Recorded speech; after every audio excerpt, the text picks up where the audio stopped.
Okay, I have 6:30. I'm calling to order the Board of Aldermen regular meeting for Tuesday, February 18th. Welcome, everybody. Roll call, please. Alderman Orsini. Here. Alderman Hudson. Present. Alderman Wilkins. Present. Alderman Deckard. Here. Alderman Rogers. Present. And Mr. Magley got a hold of me. Alderman Magley told me he started a new job today and he would be a little bit late, but planned on attending the meeting as soon as possible. If I can everybody stand and join me in the pledge allegiance, please. I pledge allegiance to the United States of America, one nation, under God, indivisible, with liberty and justice for all. Thanks, everybody. That moves us down to item 4, special presentations. At this time, I will welcome Dr. Stephen Chancellor up to address the board and citizens. Okay, thank you for allowing me to be here tonight. I tell a lot of people that I think you can measure the health of the community by looking at its local government, its churches, the small business, and then the school. And that really is going to tell you a little about how well the community is doing. And we've been very fortunate, my 5.5 years of being superintendent, of being very intentional and purposeful of working with the city.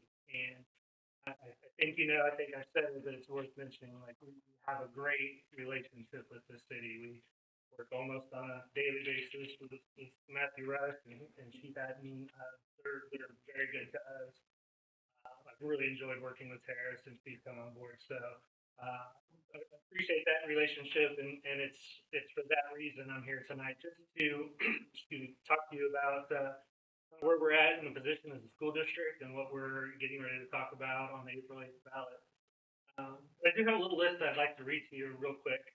So since 2019, our preschool through 12th grade, we've done a lot of work on curriculum, specifically focused on new reading and math approaches. We've expanded our special education department to include a life skills program. So the older special ed students have a transition into what comes after school. We've added many new positions, one including a career counselor at our high school whose focus is on helping juniors and seniors find a career path, know how to pursue that career. We've done a lot of work in technology. We've completely overturned all of our infrastructure. All of our students, all of our teachers have all new devices. In 5.5 years, across the board, all of our staff categories have received substantial raises. Teachers specifically average about a 20% salary increase in that time. We've been very purposeful about our money. We've started new investment strategies that are actually bearing fruit. We have things like a district maintenance program that really addresses some of the preventative stuff. We've started a public schools foundation. We've done a strategic plan. And you're all aware of all of the numerous facility improvements we have done in that 5.5 years. I would mention in the middle of that, we had a pandemic where it felt like the country shut down, but we fought and maintained the ability to stay in class.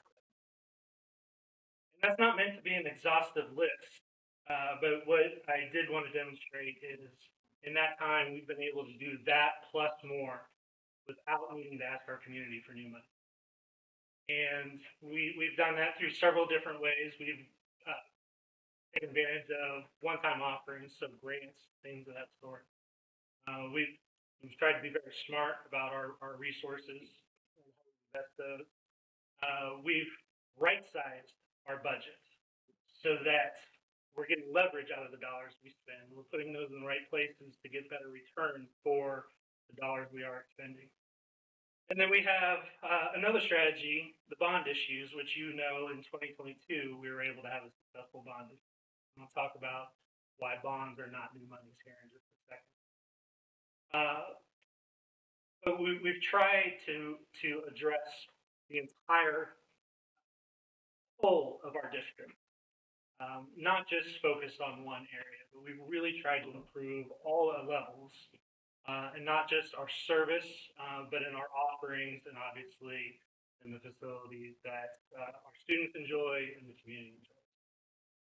And so, here we are again, talking about a bond issue in Proposition B, and I did bring.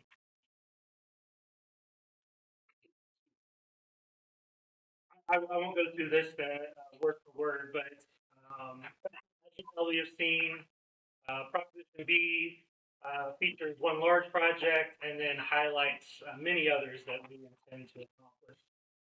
Obviously, the big ticket item, the showcase piece in that would be the Performing Arts Center. That would go on the north side of the high school where there's a small parking lot if you were to come directly off this current band. And this is intended to be a facility where those students who are really gifted in the arts perform. Just as we have fields and courts and mats for athletes to perform on, this would be intended for those students to perform their talents in. We see this as a shared space. So we as the district will use this facility a lot. But we see it as a community space also. And so when we have the downtime of when the school's not using it, we do picture groups utilizing this. I had a meeting with the Ministerial Alliance, and I talked to them about this being a fantastic venue for bringing in large groups. Conversations about dance recitals. I've been asked about Easter service. I've been asked about community theater, community performance, like band choirs. Be a fantastic meeting space. We were able to be at Hubble today and see their new facility. And one of the things I've really seen yet is their ability to host a company-wide meeting. So that would be, I think, a tremendous offering to the community. And like I said, we don't picture it being empty. So during the school day, if you think about our high school schedule, we only have one band/choir room, which means we can only offer one of those classes at one time. So we very much have the ability to expand our program offerings and get us one step closer to a goal that I've been kind of pursuing, and it's how do we get our graduating seniors to either complete or be near completion of an associate's degree by the time they leave Centralia High School. And one of the things that we have a deficit, and so this would provide that opportunity to us. Right now I hear is it big enough for graduation? It will not be big enough for graduation. And the reason is graduations, 12 to 1,500 people, just in the 5 graduations I've been a part of. We could not afford to build a facility big enough for 1,500 people. It's just that would be a poor decision on our part. But it would most definitely hold everything else that we do, from performance-wise to banquets to scholarship signings.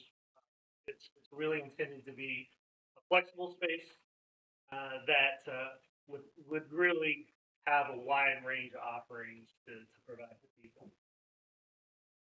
And then to accompany the other projects on this list, we do want to continue our work on security. That was something that we did focus on in the 2022 bond issue. That was more like a digital security perspective. So we focused heavily on security cameras, door access, things like that. What we're proposing in this proposition is physical security.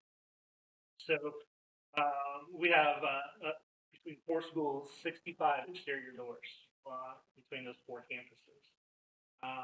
And our ability to make sure that they lock, close, seal properly would be important. There's an old saying in security: you're only as strong as your weakest point, right? So we want to make sure that we have those secure entrances. We have a lot of glass, and in areas that it makes sense, we would decrease the amount of glass we have. So not every door would get ripped out and replaced. Some just need hinge and hardware work, but there are many storefronts and complete thresholds that we would replace due to that fact. So in your packet, there's a picture of the front of the preschool, which is the picture on your right. The picture on the left is the middle school. So a middle school glass is built over the top of flower boxes. It's just not great design. As I said, we're not going to replace every door, so we do have plenty of great functioning doors. What we do need to add, though, to increase our security is the ballistic film. So they've made tremendous strides in ballistic film in the last, 7 to 10 years. I wouldn't intend to make those surfaces bulletproof, but it would hold everything together in the event that they were shot at. And after watching the news this weekend, would help in tornadoes, things like that. So we are very fortunate that our response time for any 911 call we've had has been like 60 seconds. If that ballistic film can cut that in half, in other words, if it takes someone at least 30 seconds, hopefully longer to get through that, now we're talking about instant response time to any kind of threat they would have. HVAC is as you probably know, an ever-moving target. We focused a lot the last time on just getting things running. The focus this go around is how do we control it. So again, we have 135 units with 111 thermostats, most of which don't work, let alone we don't have the ability to program. So take today, for example, we're running heat full blast because this morning it was cold, right? We don't have the ability to at 12:30 switch to cool and provide that comfortable climate. On days when, say, we have a snow day, I don't have the ability to say our facilities are unoccupied. And that would be a tremendous savings to us on the utility side. As you know, we have one kind of utility hog on our roll sheet. The ability to control that would be huge and would, by all estimates, probably pay for itself within a couple of years of just the utilities there. And then, we have other units. So, for example, in our ag building at CIS, those are proprietary systems.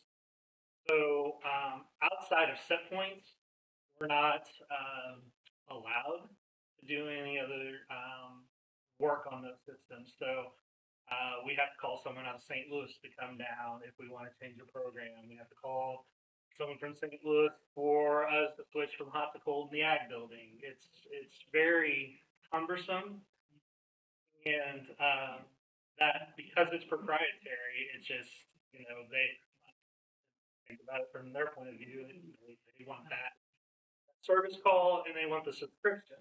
Well, in this process, we would transfer to an open system, an open platform, so that not just for us to work on it. I mean, we have limited knowledge, workable knowledge, but so that our local partners can come in and do work for us, right? So right now,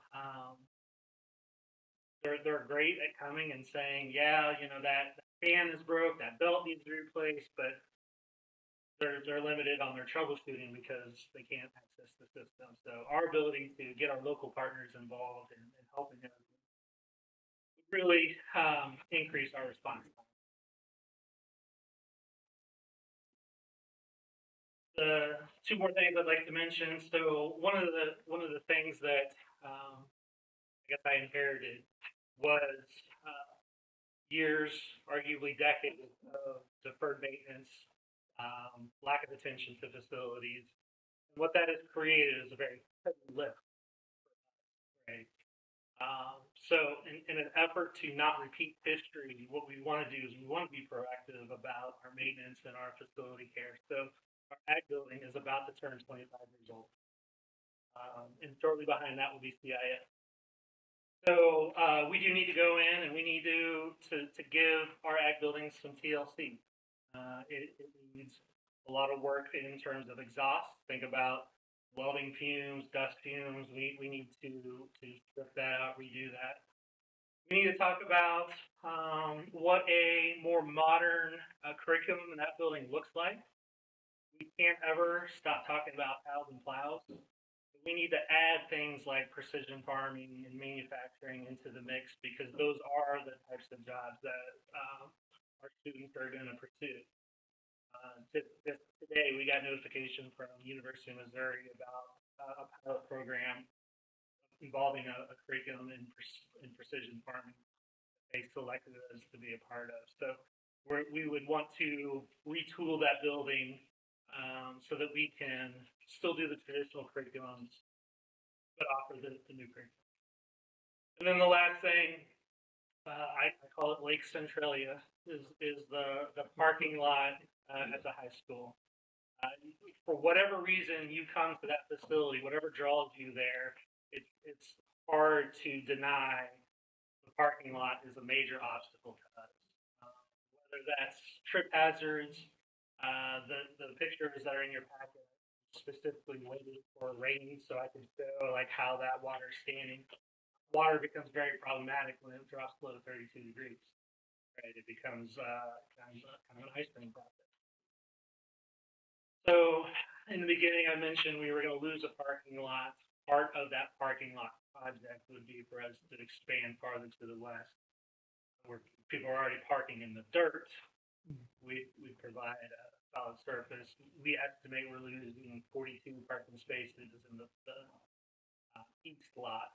That new west expansion would add. We are counting at least 50, if not more, spaces back there. So obviously, one of the challenges we face is what do you do when you need everything and you need everything all at once, right? And the only thing I can say is you eat an elephant one bite at a time. And so, are there other things we want to do and need to do? Yes, we have a 10 to 15-year roadmap of how we can sprinkle in bond issues, use that as a mechanism for funding things. Simultaneously, we're also doing other projects that include just money out of our general fund. So an example of that would be how we're trying to give the middle school a facelift. The reason we can't do that all at once is asbestos. Asbestos is not hurting anybody right now. But if you think about just the amount of time required to remove it, it doesn't leave us time to put it back. That's why we can't just shut it down the last day of school, gut it, and have it ready for the first day of school. So we have a 3-year plan for that. We're doing other things like replacing the greenhouse this summer. That is separate of this.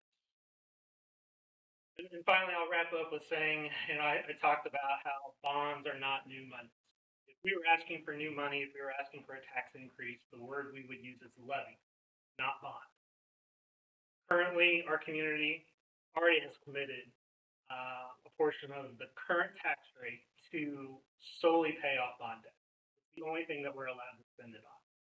We're not allowed to transfer it out and use it for salaries or to pay utility bills. We're not allowed to transfer money in and accelerate the debt pay down. It is solely and exclusively only for repaying bond debt. And that's why we can stand up here and we can say it's a no tax rate increase. That's why I can tell you it's not new money. That's money already coming to us, but the way the state law is written, in essence, we need to ask for permission to pursue projects. And that is why a bond requires a vote. So, just in closing, thank you for the support that you give us. I hope at times we can reciprocate. I know we don't have a lot to offer.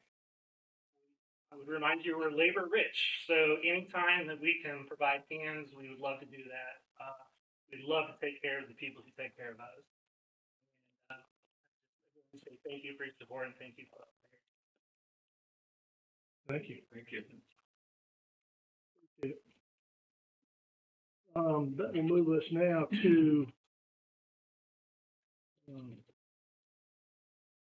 Heartland West. We have the floor at this point. Final report out on our wastewater treatment expansion. Yeah. Good evening, all. Blake Wolvers, you all, I don't know if you remember me, but here with Gary Davis tonight to do kind of a final wrap up of the water and wastewater projects that we did with you all, and just basically say thank you for allowing us to serve you and get through these projects and tackle adversity and trials and tribulations and bugs, I think was coined the, the other night. Great projects. They were finally finally closed out. Closure, not exactly, but they're closed out, the water and wastewater. The flaker is operational, night and day difference from the previous one, so that's been real good. The wastewater has been functional for a while now as well, but wanted to extend a thank you, and we appreciate working with you all. And on top of all that, we weeks ago we got an award at the ACEC banquet. Went up there, and that was good. So we certainly enjoyed going up there with you all. For the project we got that we did, it was an honor award for engineering excellence competition for the region, and there was a lot of big projects in there. I understand, looked like on the boards and stuff we went to. So last Thursday, I think it was, we went to a meeting up there and a banquet to receive this. So it was painful. I'm glad that we're a town that only does this probably every 30 years or so, a project like this, to be quite honest with you. But there was a lot of perseverance that had to go on to get through it. We had more than our share of problems that weren't, not caused by us, but we had to deal with them anyway, right, to get to the finish line. And I was never so happy to get that final paper from, it was, and that was just in the last week, I think, I got the final one. So it's been a hard road. We appreciate you all staying with it and persevering with us through that, because we all had some real challenging times and some frustration amongst all of us. So big project, but we ended up with something that's got us about 30 years probably of growth with the systems and up to speed, which is great for the future of Centralia. So appreciate y'all helping us with that. We had some times up and down, I remember. Yeah. I think you were supposed to bring us cookies. I don't think we were going to give you cookies, but I remember that. Did you all remember that? I actually yes. Yes. We never got any cookies out of it. Hold on. Does that mean that the project is not closed at this point? It is with the DNR, but not with you. You owe us cookies. We gotta get cookies, yeah. Yeah, I gotta have the Aldermen hat. That's cookies, because we were mad. We made a deal. You do. It's coming back. It is coming back. Chocolate chip. I was gonna say what kind. Hey, whatever makes No problem. Rogers happy, just do it. That's fine. Maybe real quick, Mayor, I remember opening bids in this room in about March of 2020. I can't remember the exact date. Yeah, I got Right after that, went home, and I remember being pretty disappointed. The bids came in over budget, believe it or not, right when COVID hit. I remember wearing out the concrete floor in my basement, walking around, talking to people, electrical engineers, structural engineers all over, and trying to figure out how to get the bids back. Back then, it was unbelievably high. We've never seen prices this high. Came back to the board, and the group in this room at the time, some similar faces, some new faces. It was the board's decision: do we rebid, or do we accept the bids and try to get cost-saving measures? We were able to capture another $1 million grant, which helped us close the gap. The projects moved forward, so the board moved those projects forward. And at the time, those prices did not seem. So the question was, do we accept the bids, or do we try to wait, maybe rebid? Nobody knew what was going to happen. Looking back, it was $7.8 million the city spent. God only knows what those projects would have cost. They're done. The interest rates were locked in. There's fixed rate interest. They're done for 20 years. That interest rate won't change. The prices won't change. To your point, Mayor Cox, those systems have been in place for over 30 years. They haven't been touched. You guys take care of your stuff. That's going to last a long time under Matt. The previous leadership also had 30 years. So, I mean, this was just a huge project for you all. We really caught it at the right time. The board made a brave decision. It's not our decision to move those projects forward, accept those awards, even though they were high at the time. Nobody knew. It was the right decision looking back. So, congratulations. You guys got $7.8 million worth of projects that who knows what it would cost, and good quality. Everything's in there and ready to set you up for the future. It's gone. you've got a lot of capacity in both systems. And that's what we looked at, is what's gonna allow you to grow. That's a big deal. But you're set up, you've got the capacity to continue to grow. So. Well, the basins were challenging, but the second basin, having two basins really improved the longevity we had for capacity. So that was very good. And we definitely dealt with some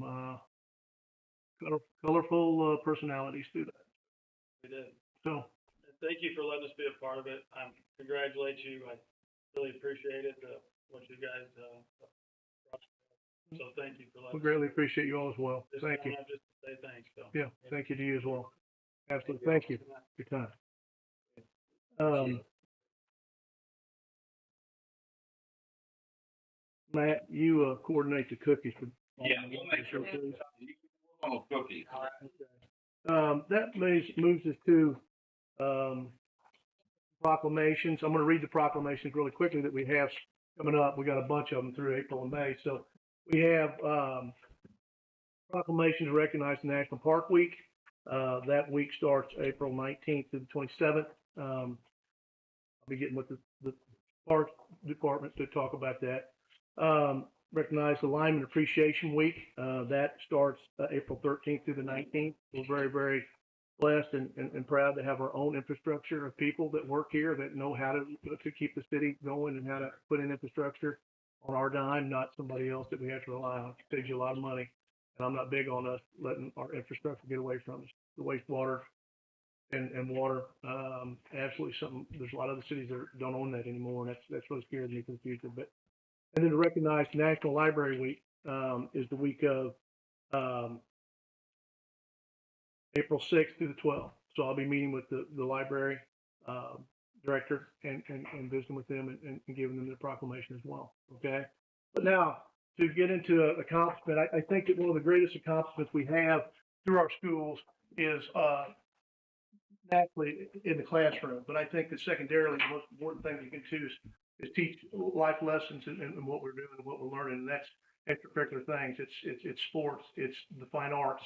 Whether you want to be the first clarinet in conference band or state, I mean, those are things that are the fine arts building. I love going to the arts. I like going to plays. That's probably the only thing I can be is in a play. But fine arts is not something I'm have any specialties in. Stick people's account for me. So I think what you guys have going on over there and what we're providing in our school district is unbelievable. And I think this is a result of.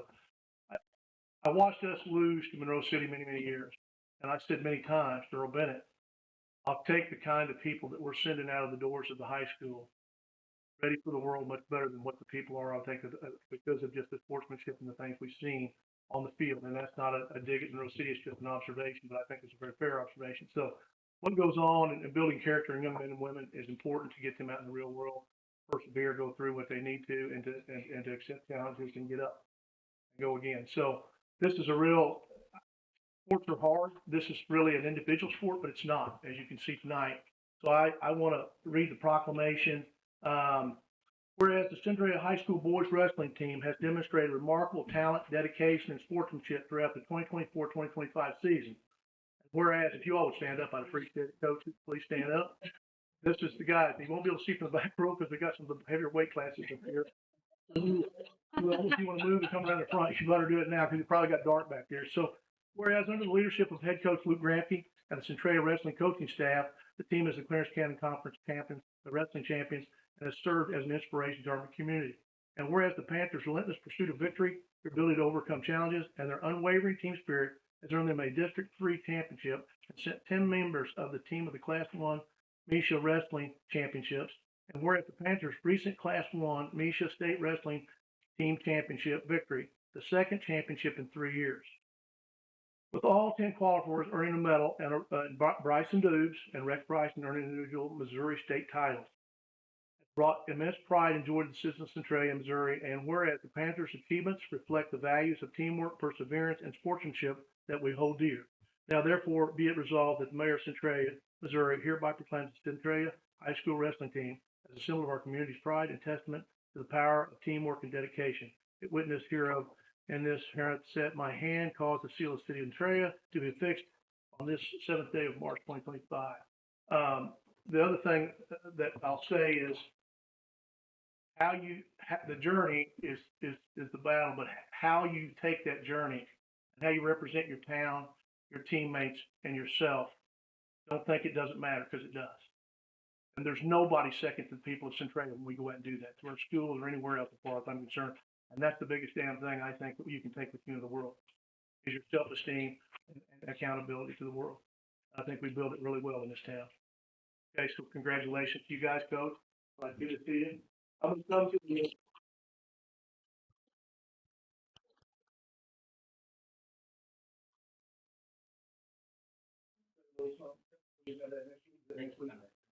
Sunday, okay, you get reminded of that. Mhm. So that's what we do, congratulations. Appreciate it. See you Sunday. We're gonna go.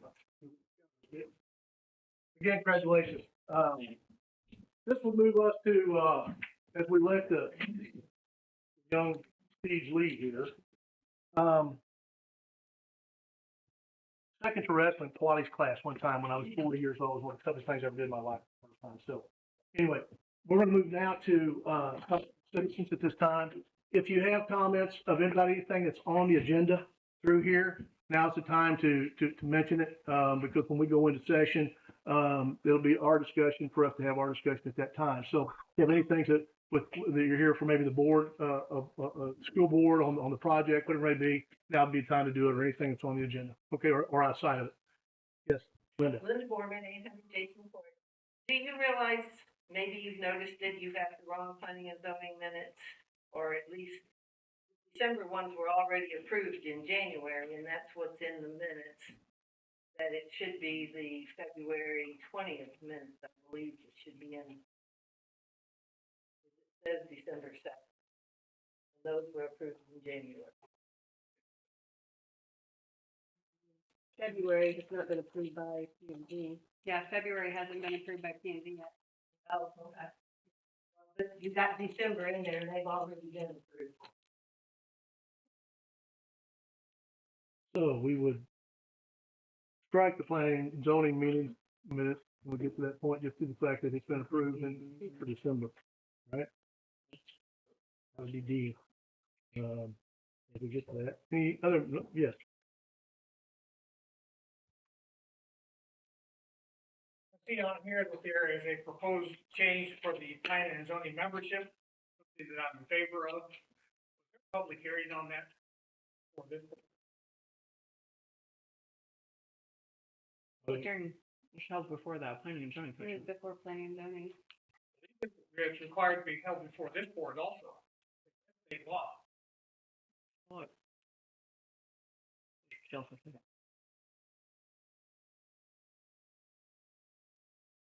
Any change to the planning and zoning regs require a public hearing before this board. Well, actually, this is outside of the planning and zoning commission. The If it's changed to the planning and zoning ordinance, it requires a public hearing. right. I'm not disagreeing with that, but we're changing. Oh, so the membership change piece is what you're talking about. Yes. Would be Mhm. housed in. Not, so you're not talking about that. Setting the meeting date. You're actually No. talking about. now same main deal. Let's see.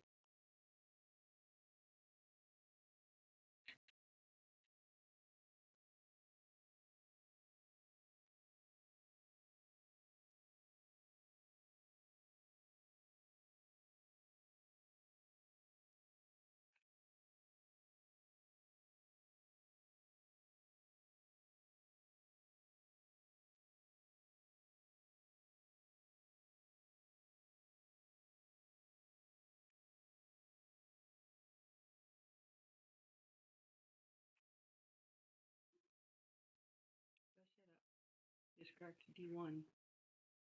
Have we not had a public hearing on this here? Was it? Not before this board.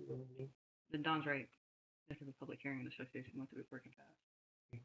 He is correct. D1. That would be B. It'd be 39-1 D1. Planning zone membership thing. Yeah. Okay, yes, you're gonna Should start be. that. So we'll have A, it was listed as AC. And We had a public hearing for that. Was it? no, I'm trying to remember. I don't think we did.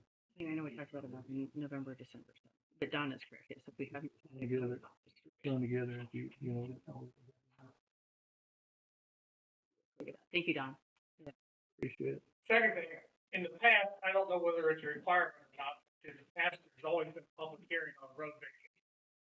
Yeah, so under the statute, like, so this was asked, and so under the statute, I provided this to Adair Hathaway too. I think his legal counsel looked at it. So under statute for a fourth class city for a road vacation, a public hearing is not required. So You know, it's I- always been our practice to do that. correct. It does affect other people. 100%, I hear what you're saying, but by law, it is not required. So under statute, a public hearing in a fourth class city, a vacation is not, or a public hearing before a vacation is not required. So I did circulate that to Adair and as well as to other folks that were looking and asking about planning and zoning, and I believe the board, Era, other folks, so that very clear, a public hearing is not required. Well, the sketch plat shows that that's part of their property. And if it is vacated, it would go back to the underlying landowners. Ferguson owned all of that property, including the land to the east of the road. So it wouldn't go back to Adair because he bought the adjacent property. It'd go back half to him to the other side. Well, wherever the vacation takes place, I mean, I'm not opining on where it's at. So wherever that vacation takes place, yes, you're right. It would go typically 50-50 to each of the like affected landowners. But if the entire vacation is on Adair's property, it goes to all to Adair's property. Is that But Ron Stewart owns the land to the east of there. That was part of Ernie Ferguson's farm also. But is that where the road vacation that he's asking for is at? Like, is the Yes. piece that is the piece, the curve, or wherever he's asking for also have an impacted owner that is not Adair Hathaway? Is that what I'm asking? Yes. So then, whatever the survey would be for the vacation, it will go to the affected landowners. I never say 50-50 because there's sometimes it's odd. It could be 55-45. Typically, it defaults to 50-50. But whoever owns that property, that vacation area that you're describing, it will go to the affected landowners in the proportion to which it would go under a survey. In this case, it would go 50-50. That case, it would go for Mr. Hathaway. Yeah, Worst I case, and then the the surveys, road I don't would- know. Worst case, the road was put in for the purpose of serving the property that Stewart now owns. If anybody has a claim for all of it, it would be him.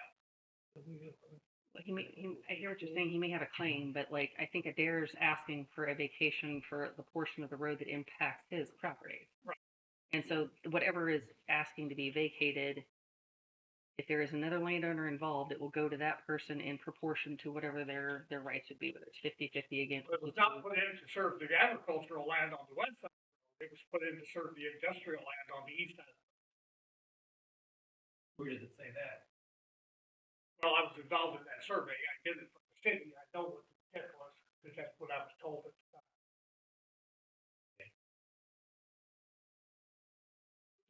Would that be on record for which one, right? It would be, I mean, If it's no, not, no offense, but the purpose for which that road was originally placed, unless it was documented in the plat intentionally and it's in, it actually states it, then it was dedicated for a public purpose. Whatever that public purpose may end up being for the purposes of building that road. It's like a tax. You know, sometimes you'll say, we're going to pass a tax to fund the police department, but if it goes to the general fund, it goes to the general fund. It's just a campaign discussion in this case. The road was dedicated for a public purpose. To my knowledge, I haven't seen anything that said for, public purpose specifically being, an industrial park or whatever was described or is being described here. I've not seen anything to that, and I don't think their survey documents that they provided indicate that either. You had any discussions with the adjacent landowner to see whether he was in favor of this or not? We're not required to. I mean, I don't know if anybody here has. I mean, I have no idea if they have. I mean, but we're not required to. Because I'm sure that he would object, I suspect that he would object to losing his right of way through there. I don't know that for sure. He would. It's certainly going to impact the value of his property there. He has direct right of way frontage over here. Yeah, but he has right of way frontage along the whole way. Yeah.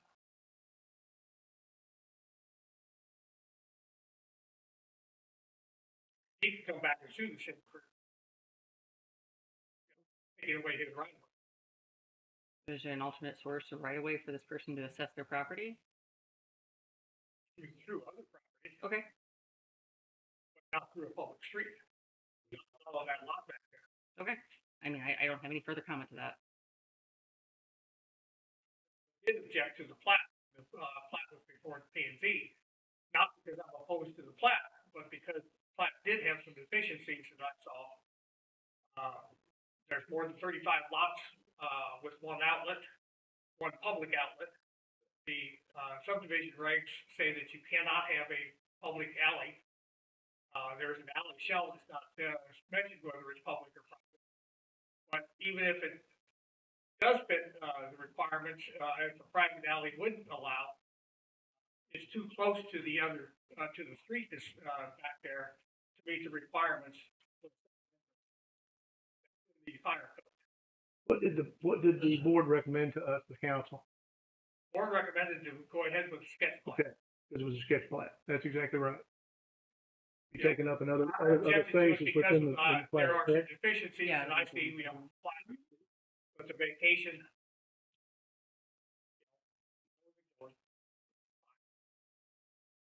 But I still see the same problem.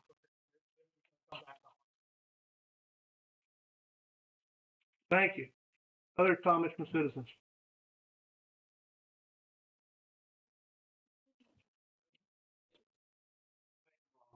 So I do.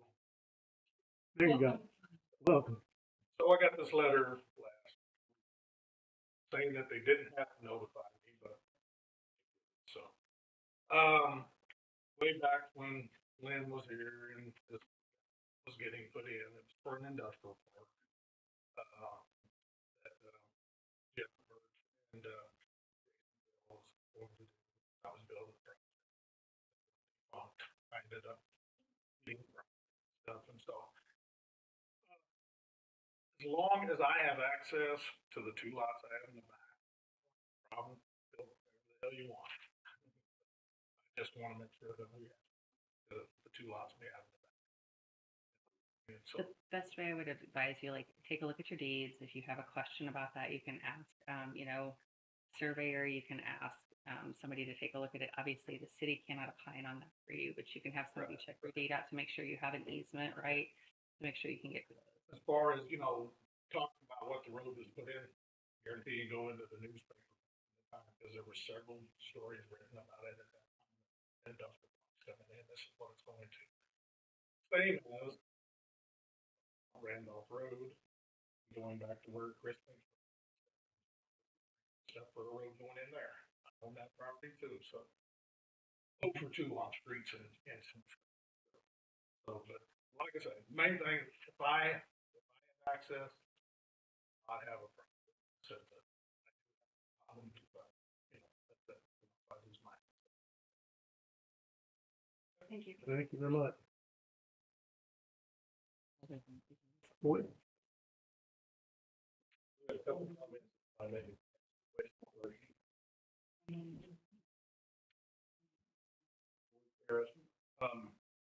Item 15, under Esme Rise, the chapter 31, article 2, is that relative to. And some of my comments are going to have to do with that item as well as this item. Again, and I've said it before, I have absolutely no issue with Mr. Project. No issue. I do have an issue with the way. And maybe with the exception of one or two of you, may not be anybody else in the room, maybe other than Mr. Stewart, who's been around long enough to remember what went down with that deal. An opportunity to sell a property for an industrial property. That would have been a good thing for the town. The property that we're talking about back behind where Spirit Machine is now, Mr. Ferguson owned. Mr. Ferguson did not like development. And he didn't want to do the deal. But through the course of negotiations, Mr. Ferguson made a concession to sell a piece of property and do something good for the town. Because while Mr. Ferguson didn't like developers or development per se, he was very supportive of the community. And so he made a concession to allow the right of way for that street. Mr. Stewart bought that property with an expectation that whether it was then or whether it was 30 years down the road, he had access to that property. Now, that's one of the very few available, maybe even readily available industrial zone tracts in town. There's some others, but that one's readily available. Yes, it is adjacent to the backside of the Spirit Machine property. And yes, in a roundabout way, he can get to it that way. You gotta drive through the vet's clinic to get there, or you have to drive around the other side of existing buildings. From a practical perspective, eliminating that street right away will be tremendously detrimental to Mr. Stewart's property. Your screen. The access from 22, phase 2 in the range put in will come off of 22 and directly up around the property. We're not vacating the road. Yeah, he'll have Servicing from 22, so your concerns the concerns he has now to access his property will go away when I put the brand new road in. He's gonna go right to the property. It'll be about 100 or more feet of, I think that, Street front. I think that is a secondary discussion. I saw the plat, I understand, yes, I'm aware. So I think the first concern is that years ago, the deal was cut at the hands of this city, of the council then, and now we're going to undo that. So we're basically saying that this council won't stand behind it. The problem with what you suggest, be it this city, be it the county, anywhere else, do you really want industrial traffic going through a residential subdivision? You have to think about that. Because you're gonna have trucks, if you're gonna maximize the use of that industrial tract, do you really want to drive into a subdivision, even if it's a multifamily subdivision? Doesn't make sense, guys, ladies, doesn't make sense at all. Now, the other part that goes with this and goes with the other request that I brought to you about splitting the lots and everything. Spent a little bit of time in the last 3 or 4 weeks thinking about this and doing some research. It has to go along partly with with my business and education, continuing education I have to do. Looking at eminent domain and taking. I have found, and not too much research, that there is a significant amount of case law out there, some recent, some older, that would say that by the city to take this right away, which very clearly will cause a detriment to Mr. Stewart's property, action by a city or a municipality to limit a landowner's use of their property has been upheld time and again as a taking by the courts. And therefore has to be justified and has to be compensated. And I think in this particular case, to just arbitrarily go backwards on the deal that was struck between Mr. Ferguson and the city and Mr. Stewart for the enrichment of an adjacent property owner at the harm of another property owner, I think opens up a slippery slope that maybe the council doesn't want to make. I think that same argument, maybe I didn't make those comments now, with regard to the council at whatever point in time. And I know, Terry, you said you found some documentation about that and the date when that ordinance was enacted. Were you It's able to find 1961. any minutes of those meetings or anything? Those all long since gone. I found the minutes. They were minimal, and I had answered that in my email. I cannot find the planning and zoning report that was turned in for that ordinance. So while if one was going to pontificate that maybe the thought was zoning came along, 60-foot lot lines in this, and so we should make them all 60-foot lot lines on residential property in the R1 zone. The problem is an arbitrary the arbitrary change by the municipality to say, well, we're just going to change this. Today I've got 2 lots that I can sell. Tomorrow we're just going to change this. I've got 1 lot that I can sell. And in a town like Centralia, and in most towns, a residential lot will bring X number of dollars. Doesn't matter whether it's this wide or twice this wide. And so if you take a property owner who has 2 lots that he's thinking, I can build 2 houses on, build one here, and I can sell one here, and tomorrow you tell him, no, you can't do that anymore. You've taken away his rights and his utility to that property. And the case summaries that I was studying were very clear on that. When the municipality does that, it's an unjust taking, be compensated, or you don't do it. And so I think there's a lot of reason on those 60-foot lot. You build a house on a 50-foot lot, greater side yard than a house on a 60-foot lot. It's done right. And you don't end up, you actually end up harming property owners.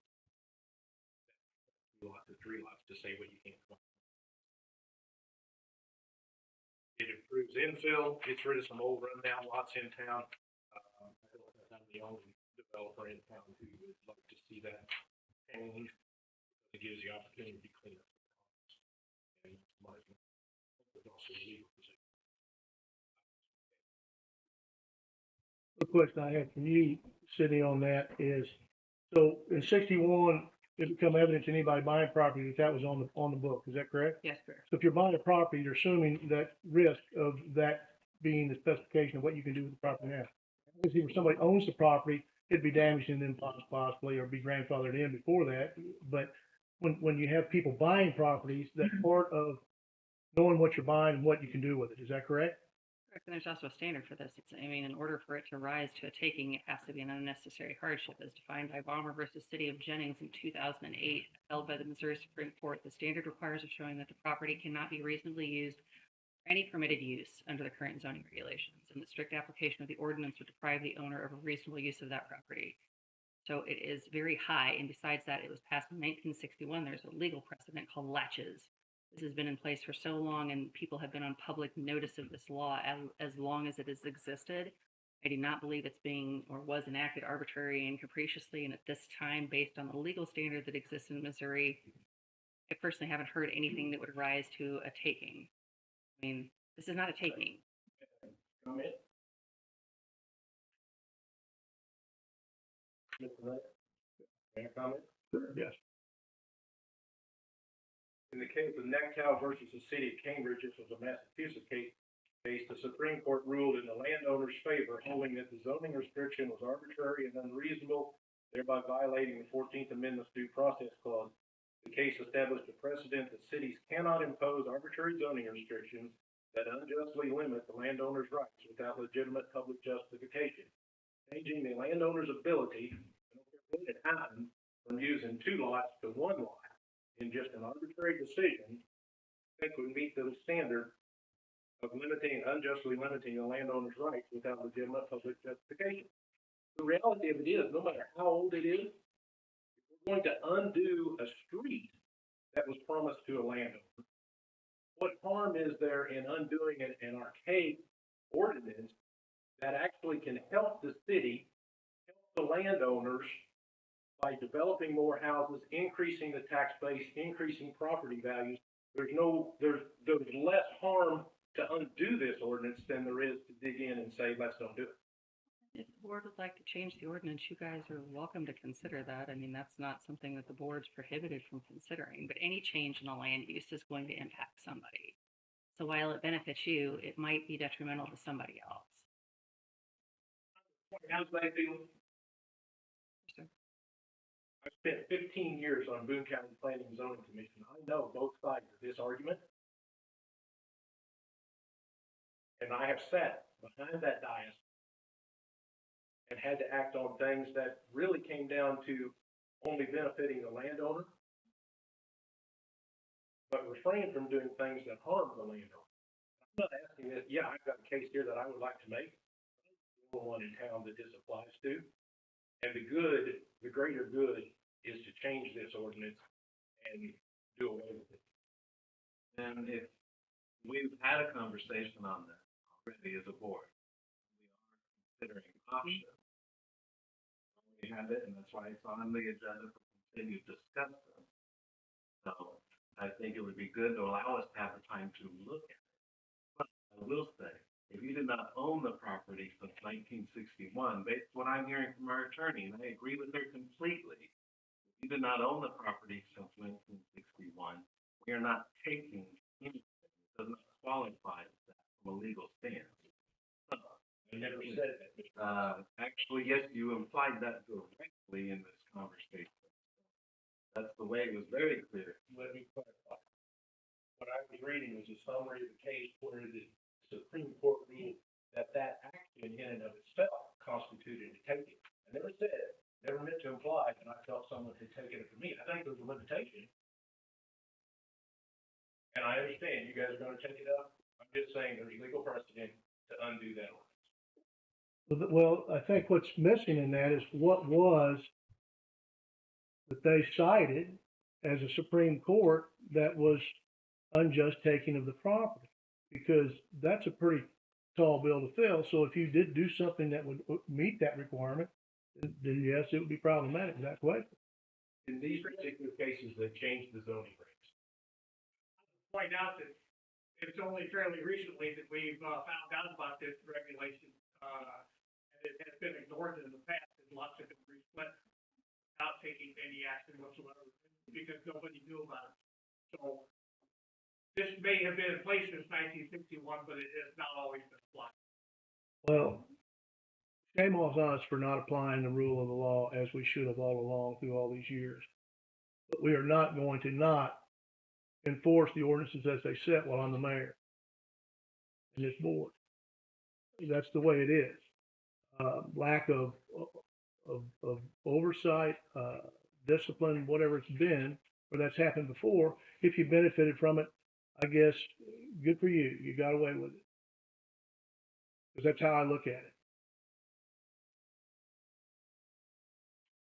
I'm in business. You can't go back to 1961 and say that, well, it's been there for so long, but it's been ignored for so many years in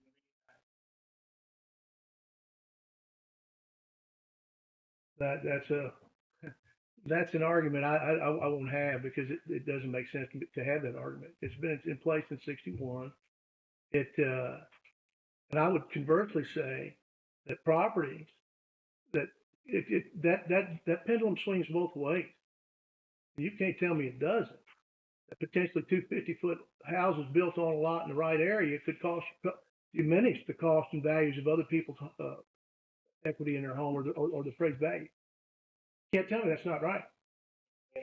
Oh, you can't. Okay, tell it to me. Tell me how many. Factually, tell me what. Look at the west side of Central Street up against the Colt Railroad. How many newer houses are built in there on 50-foot lot, and it's a nice neighborhood. Right. Look at how is 2 new houses on 50-foot. Did you build on those? Those? Okay. Well, we got some over on that runs on out Columbia Street. That my argument is this is an opportunity, and yes, it's been that way a long time, but things can change. And there's a benefit to the city to clean things up. When I first moved to town, D.B. Rollins subdivision was not a very good neighborhood. And over the years, a lot of those houses have been rebuilt, and those are most of those are 50-foot lots.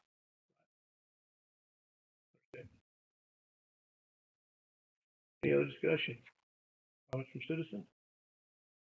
Not on that, so I'd like to jump back to Chandler's presentation. Okay. Yeah.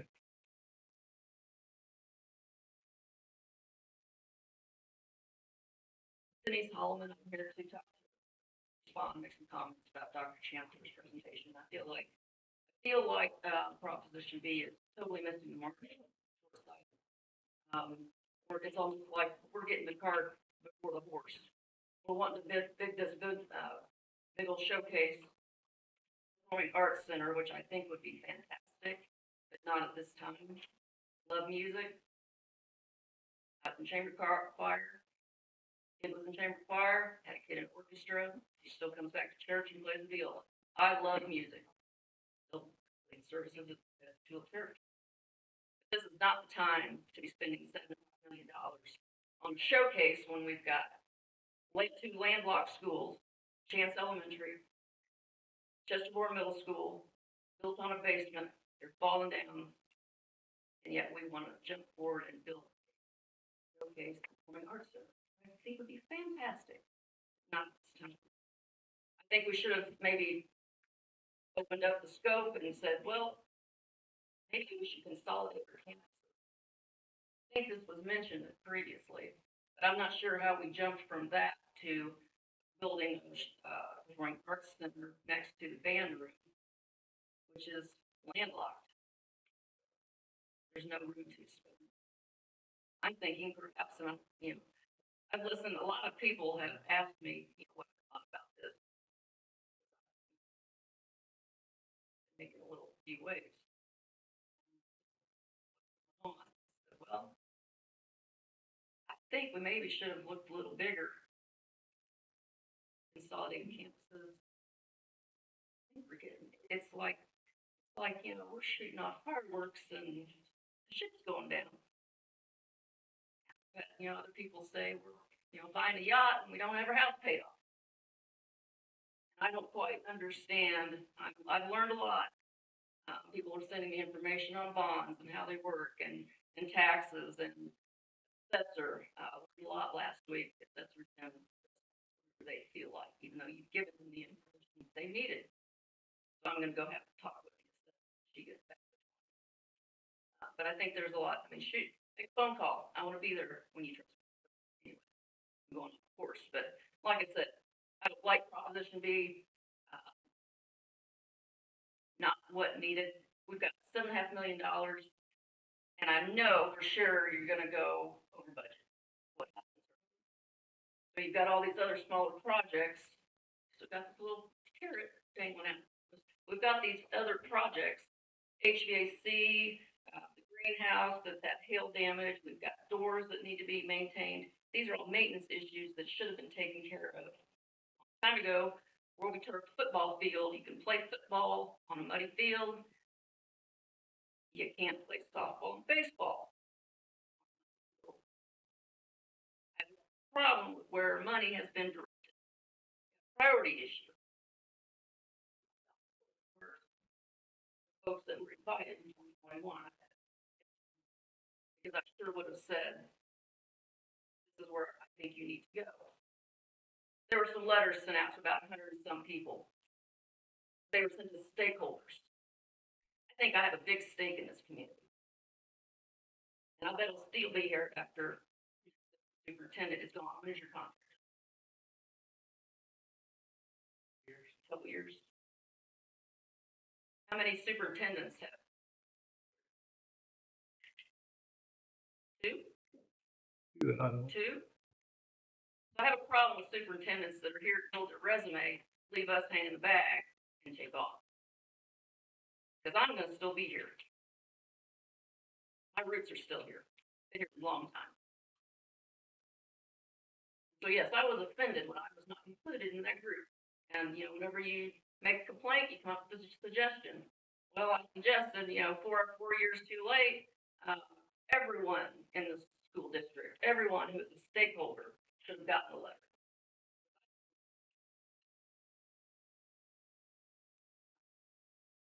Anyway, that's it. Thanks. Like I said, we're putting an awful fancy carriage in front.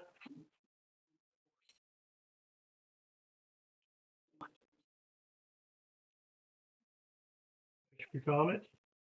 Any other comments from citizens? Yes, ma'am. Yeah, come up. My name's Terry Kirtley, and really my question is, you made a comment about the money is already set aside every time we pay that you have to remove. How much money now?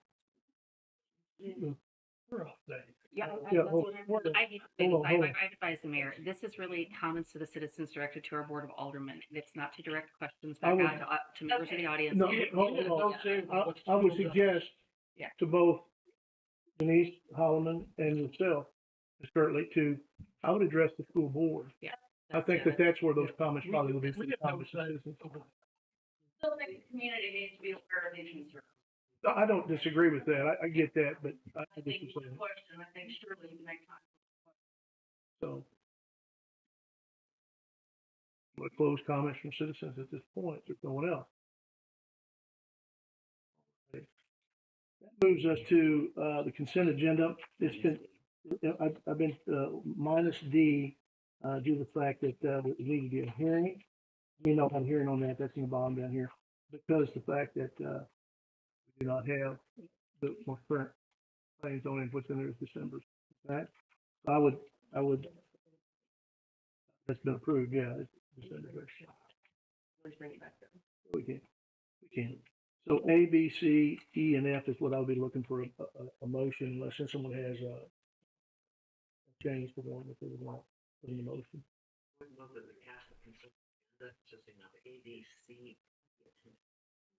Section D. Second to approve the consent agenda of A, B, C, E, and F, dropping D. All in favor? All opposed? Consent agenda passes. Last D.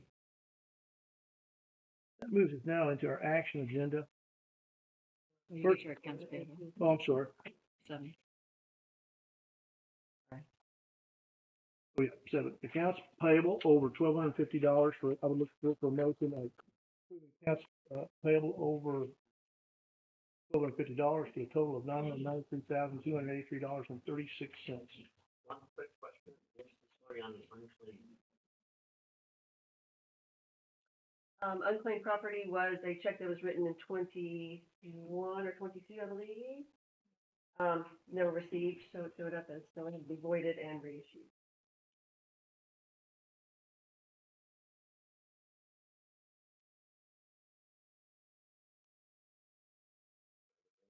Move that we approve for payment, accounts payable over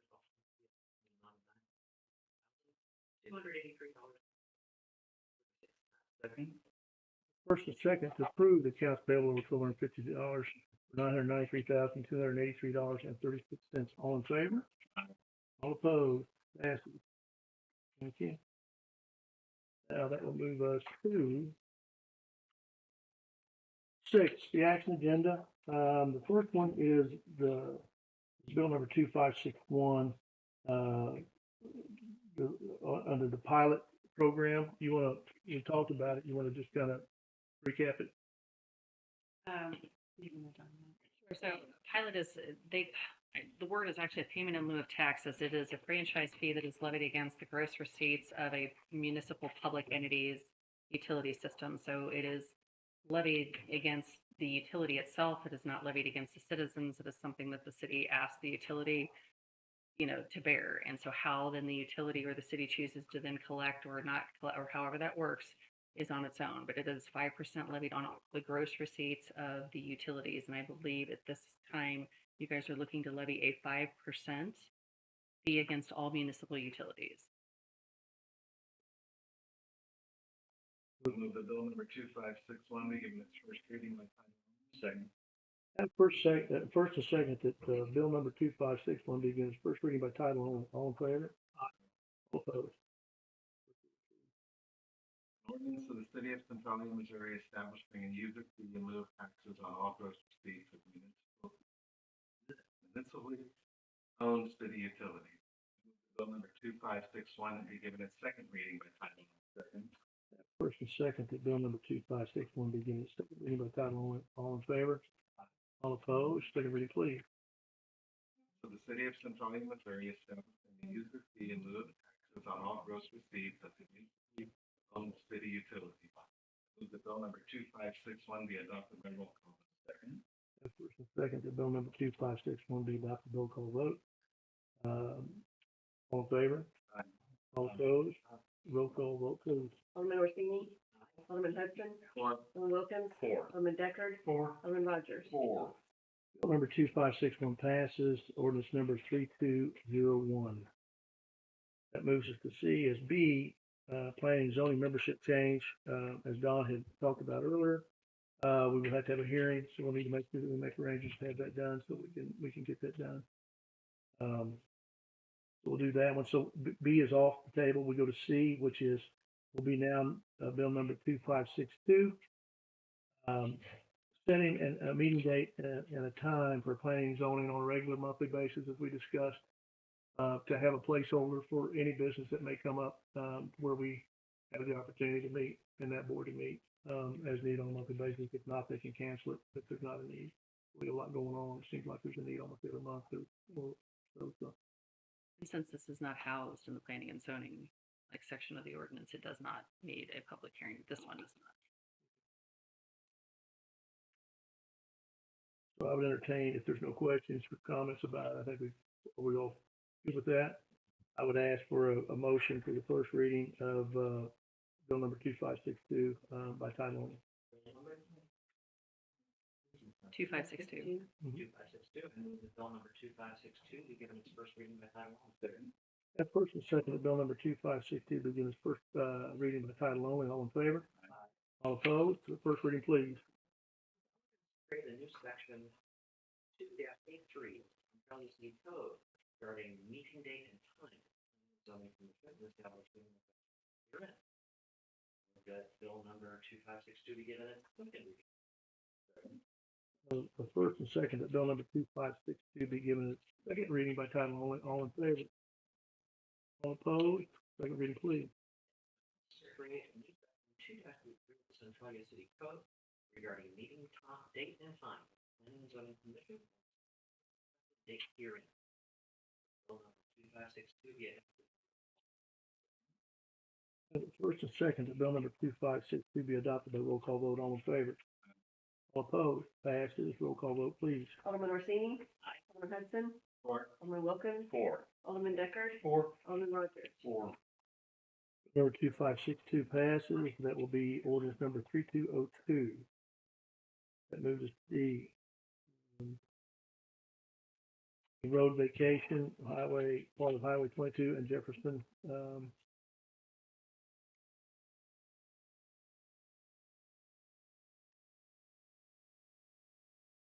Any questions? Discussion? Something that should have gone through P and Z, or did it? Doesn't need to under the order, so it's under RSMO 88.673, vacations are solely within the purview of the Board of Aldermen. So that is your legislative right as a legislative body. No, it's perfectly fine. I mean, we all make mistakes. I mean, Don pointed out one tonight, so I mean, we are all capable of making them, so I'm more than happy to answer some questions. We're all human.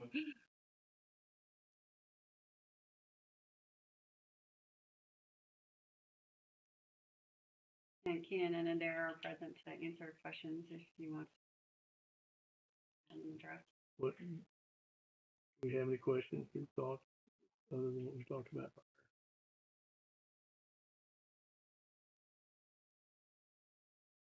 I entertain a motion to, for bill number 2563, be, given its first reading by title only.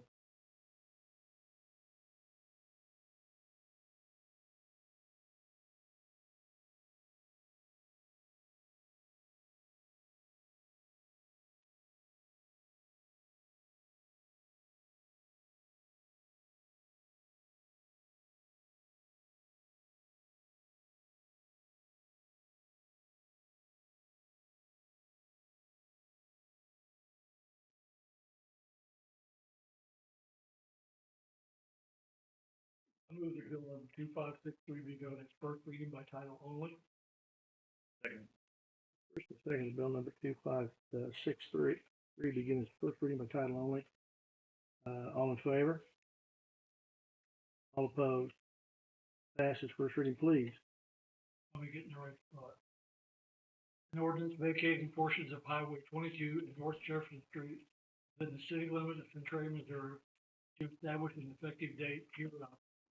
Move the bill number 2563 be with a second reading. Second. First and second that bill number 2563 be given its second reading by title only. All in favor? Aye. All opposed? Can I make a comment? Second reading, you cannot. Second reading, please. An ordinance vacating portions of Highway 22 and North Jefferson Street in the city of Centralia, Missouri, and to establish an effective date hereof. Move that bill number 2563 be adopted by roll call vote. Second.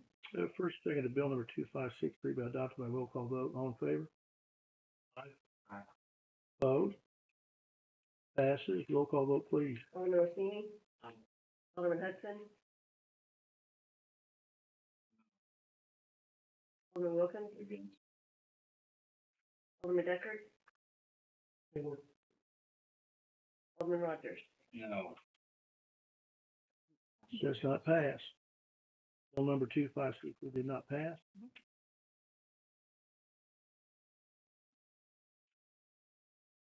Righty. Well, can I say something? Sure. I'm not saying I'm against this, I don't feel I have enough to make. think this came at us without having some additional prep. I would definitely like more information, and if this comes up next month or at a special meeting, I just really felt we needed more, and I needed time to. Why they were here. I know, but I still would have Talk to needed you. time to digest this.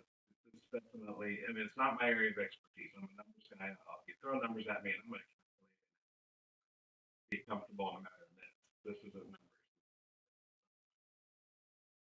My specialty, so I was struggling to come to terms with it. And there were some valid points that were brought up that needed time to think through. Need some more information. I mean, it did sound like the adjacent landowner wasn't too concerned, and it sounded like his concern was going to be addressed in phase 2. We need to readdress this and fix it. They would have, they'll have to reapply for the variance. They'll have to reapply and then they'll come back here. So, I mean, process. I don't Or disagree. actually, huh? I don't disagree with what you guys are saying. But the bottom line is, yeah, I agree, that. Would you if like it want to more go to planning and information- zoning? I mean, is that gonna, I mean, I know that, but I mean, would that help the board? I mean, It would- it's already gonna happen before your board meeting anyway. Would it be helpful for them to do that? I mean, It you would guys help can me ask. if you show it to me on an aerial photo. Show me this map. Where's that up here? That's You guys can ask it to We- be, we- you don't have, it doesn't, Would there's you no all- legal right for it to, I mean, like, direct, but you can always ask your planning and zoning, that's what those people are there for, they're experts, you can always ask planning and zoning to look at it. We should utilize them to us on what they think, right? I mean, I kinda live by what they do. Rely on them. They specialize. That's I- our focus. I don't disagree with that. I'd like to have this discussion just for the future. We could have had this discussion before we started down reading it, if we had a thought that we needed more information, is all I'm saying, and I'm glad you stepped up and did what you did. So that's not at you, it's just that if we have something, we have some controversy in our mind, let's talk about it right in front of us. Yeah. My thoughts. Well, I waited, and I was gonna say with no motion, and we'll move on. Yeah, I'm not necessarily opposed to it. I like the project, favor with the overall project. I just wasn't feeling comfortable with it. Like I said, there were some We need to make, concerns that were brought up that need to think through and understand. I don't understand on it. Feel comfortable to vote yes.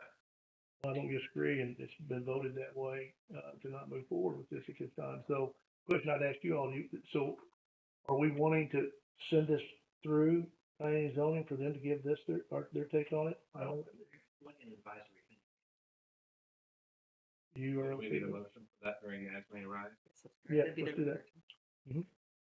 One question, when is that phase 2 slated for that would address those concerns? I apologize, we provided exhibits and displays that I thought everyone had. These that kind of showed the intent of what was being done out there. Maybe they didn't get distributed, but I can go ahead and provide two displays to you when we bring this back through. General intent is a portion of the roadway is being built within the right of way as required, or a piece of property is parceled, then we get to the corner, it turns into the parcel that we're developing, and then half that right of way width. For the remainder of that property is being dedicated to the property owner to the east, and then also to the property owner to the west. Therefore, the property owner to the east does have direct right of way frontage to the street being built solely by the developer, Peterson of street front. But they would have access from their property directly to that street. Along with that, we were just following the processes that we were, told to by city staff. Looking at vacating the portion that the street is not going to fall. But it does still provide collector size corridor that is going to travel north-south and allow for a future extension to the north. So that general track, where you're looking for a grid system, is maintained and everything of that nature. So in general, the whole intent of providing connectivity further to the north is still controlled with our design intent. The first phase is going to be coming off of Jefferson. After that phase is completed and the developer is going to continue further, the next phase is providing a second means of connectivity, the constructing the roadway down to Highway 42 through to Jefferson. So it's kind of a loop. That last phase would be the stub continuing to the north and the stub continuing to the east, which would be, dead end streets for future expansion in those directions. Effectively, so. So I apologize, I was not under the impression, I thought that was all kind of, within the legal descriptions and, those exhibits, all better job at making sure that those get out to you guys directly, and, I'll try to make notes and conversation pieces on it, and it will probably be much more clear, so. Sorry. Yeah, thanks a lot. All right, so, as may arise, we'll bring that back up, right? Okay, that moves us to item E. This is the motion, you can tell us about the bids, for the roof, for the city hall, that's what this one is encompassing. A bid from GNR Construction for the city hall, there's two bids I think gotten, and, this would be the cheaper of the two, and I'll let Sarah bring you up to speed on that. So we did receive two bids. The first was from Missouri Builders Service Incorporated. So the entire bid price was $166,500. If there was an option to overlay instead of completely remove, so that would have taken $29,000 off. And I'm sorry, it was $195,525. And then when you subtract off the option, that would drop it to $166,500. And then GNR Construction, bid price came in at $84,350. With removal and putting the roof back. That was removal. Wasn't 84? Yeah. I think the 84 was. Remove the roof and down. That's what I thought I read. Yeah, The first bid had the two options. Yeah. So you're getting the roof completely redone back down, strip it down and then put it back to the flashing. Yeah, that's both flat roofs and. Yeah, and we were very glad to see that we had two bids. We could have had more, right? I mean, with all the calls you got on it, I think you guys got that. Yeah, we can't get anyone. They can't get to it till September. No, that's the Missouri Builders. I believe. 3 months, it was 3 months. Yeah. Start with 90 days. It's gonna really be made. Accept the bid from GNR Construction for $84,360. Motion is second to accept the bid from GNR Construction. All in favor? Aye. All opposed? Passes. The bid is accepted then. Sure. That moves us now to old business. Do we have any old business to talk about? Chief Hatton had wanted to discuss the take-home vehicle program. He didn't get to talk about that at the last meeting. If you would allow him to talk about that tonight, he's prepared to ask any questions that the board may have had from the information you passed out last week. I'm good with that. Absolutely.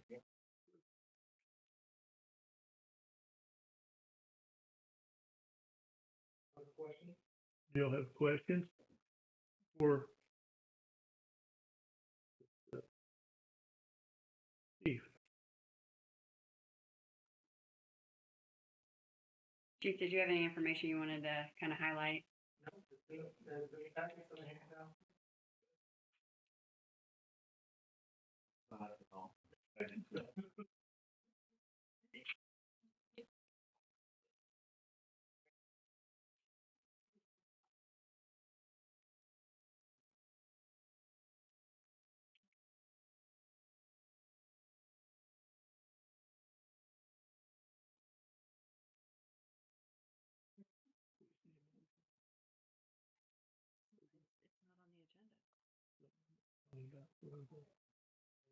The moving it to planning and zoning.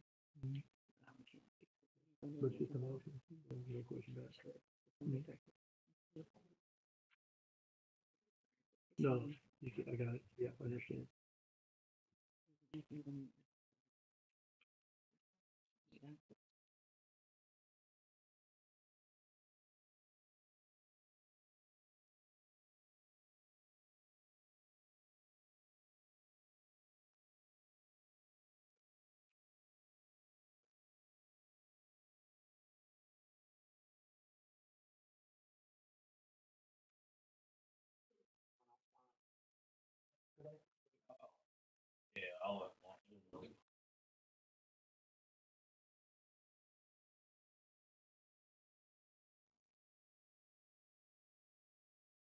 remember reading through the information that was there. Comparing the city, the county, weather benefits and stuff like that. Take home card is really that big of a benefit?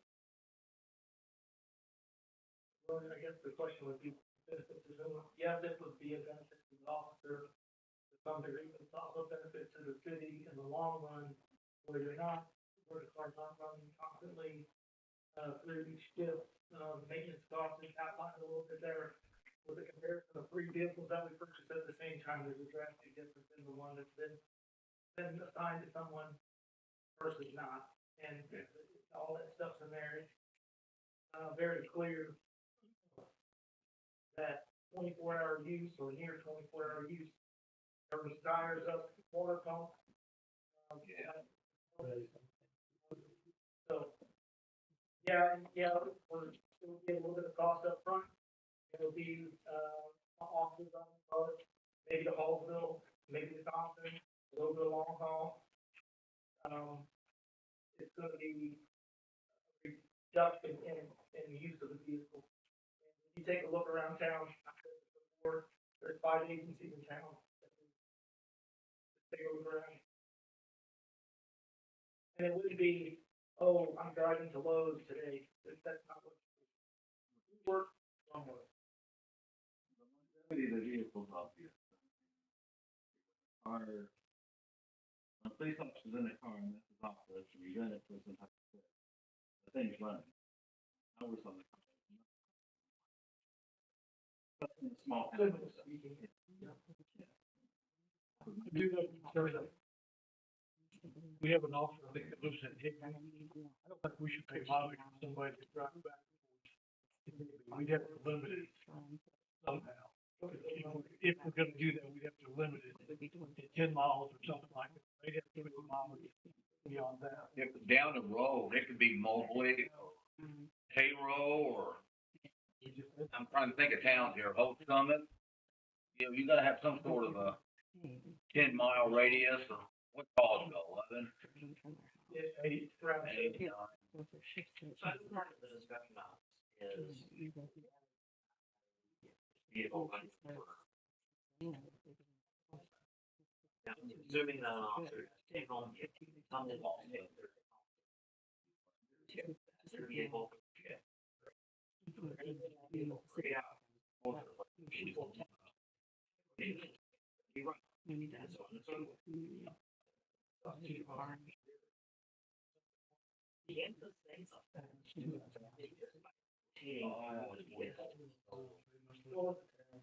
Essentially, 2 of them are not in rotation.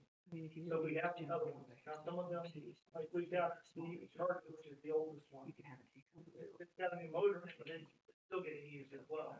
And it just depends on which officer is there, which officer is not there. They have the stuff. I mean, my other concern with this is we've got to buy a couple more cars if we decide to do this.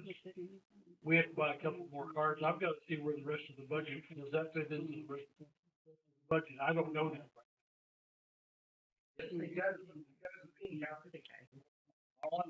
When a police officer goes home, he's completely off duty, correct? He's off duty. Yep. So whose insurance covers from that point to that point? Because he's not an employee of ours at that time. Well, it's just like me. Would our insurance cover that? It should still, but I mean, Karen, I've got to do some investigation. Like generally, like think about like, my ex-husband was Union Pacific. As soon as he stepped into a Union Pacific vehicle, he was on clock. And that's when his time On started. call. Well, no, not on call. He's using that as a different term, but he was on the clock as soon as he stepped foot in that company vehicle and took off.